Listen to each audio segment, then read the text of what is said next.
লা লিগায় বছরের প্রথম এল ক্লাসিকোতে বার্সেলোনার সঙ্গে 2-1 গোলের ব্যবধানে জয় পেয়েছিল রিয়াল মাদ্রিদ।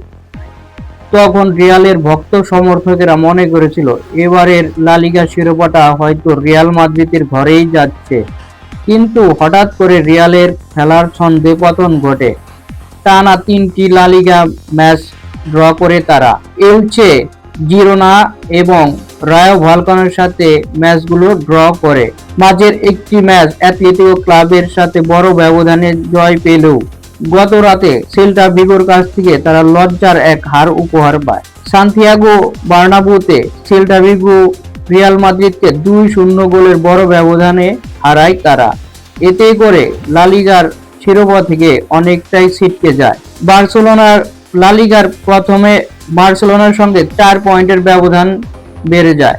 16 ম্যাচে বার্সেলোনার পয়েন্ট 40 আর সমান ম্যাচে রিয়াল মাদ্রিদের পয়েন্ট 36। তাই বলা যায় বড় কোনো অঘটন না ঘটলে এবারে লা লিগার শিরোপা হয়তো বার্সেলোনার ঘরেই যাচ্ছে।